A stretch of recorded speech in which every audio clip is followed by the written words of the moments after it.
video tentang pembelajaran kita hari ini di tema 5B, tema 1, pembelajaran 5 dan 6. Saksikan ya. Pada pembelajaran 5 kali ini kita akan belajar mengenai bernyanyi menggunakan pernafasan diafragma. Bagaimana seharusnya sikap seseorang saat bernyanyi? Pada saat bernyanyi, manusia justru membutuhkan lebih banyak udara untuk menghasilkan suara yang baik dan enak didengar. Hal itu disebabkan banyaknya udara yang dihirup akan memenuhi diafragma. Di mana diafragma? Yaitu bagian antara rongga dada dan rongga perut. Lalu, apa sih manfaat pernafasan diafragma saat bernyanyi? Manfaatnya adalah ketika kita bernyanyi, seseorang dapat memaksimalkan suara dengan menghasilkan suara yang kuat dan lantang. Terus, bagaimana sih langkah pertama melakukan pernafasan diafragma? Pernafasan diafragma dilakukan dengan yang pertama, saat menghirup udara, perut digembungkan untuk menampung oksigen yang menunjukkan bahwa otot diafragma sedang bekerja. Nah, langkah kedua bagaimana? Yaitu setelah menghirup udara, tahanlah nafas sejenak dan rasakan otot-otot perut mengencang. Lalu yang ketiga, hembuskan nafas melalui mulut dan rasakan pergerakan perut yang perlahan mengempis. Itu adalah langkah-langkah pernafasan saat bernyanyi menggunakan diafragma. Nah, selanjutnya kita akan belajar tentang fungsi organ pernafasan pada manusia dalam bentuk bagan. Bagan dengan peta konsep itu sebenarnya hampir sama, yaitu sama-sama berisi skema atau kerangka teks. Namun, jika kita perhatikan dengan seksama, terdapat perbedaan di antara kedua bentuk penulisan informasi penting ini.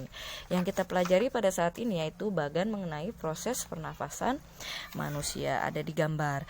Proses pernafasan manusia itu ada 2 tahap, yaitu proses menghirup udara atau yang dinamakan inspirasi. Yang kedua adalah proses menghembuskan udara atau ekspirasi. Pada proses inspirasi, ketika kita menghirup udara, paru-paru kita akan mengembang. Nah, coba dilihat di gambarnya ada ya. Lalu ketika kita mengeluarkan udara, paru-paru kita akan mengempis. Nah, karena proses dan inspirasi dan ekspirasi ini melibatkan kontraksi dan relaksasi. Selanjutnya di pembelajaran 6 kita akan belajar mengenai tanggung jawab kita sebagai anggota masyarakat. Nah, di situ ada gambar ada orang yang sedang mengendarai motor. Nah, sebenarnya apa saja sih tanggung jawab kita sebagai pemilik kendaraan bermotor? Nah, tanggung jawabnya adalah yang pertama, yaitu tentunya harus mempunyai surat-surat kendaraan seperti STNK dan SIM. Selanjutnya tanggung jawabnya adalah membayar pajak sebelum jatuh tempo. Nah, yang paling penting adalah tanggung jawab kita sebagai pemilik kendaraan bermotor adalah memakai helm ketika sedang berkendara. Nah, selanjutnya di situ ada gambar di jalan raya dengan polusi udara. Sebenarnya apa sih contoh tanggung jawab warga negara untuk menjaga kebersihan udara di lingkungan kita? Nah, tanggung jawabnya adalah dengan tidak membakar sampah di area publik dan tidak mencemari lingkungan, seperti tidak membuang sampah di sungai, tidak membuang sampah di selokan. Nah, itu adalah bentuk tanggung jawab kita untuk menjaga kebersihan dan keindahan lingkungan.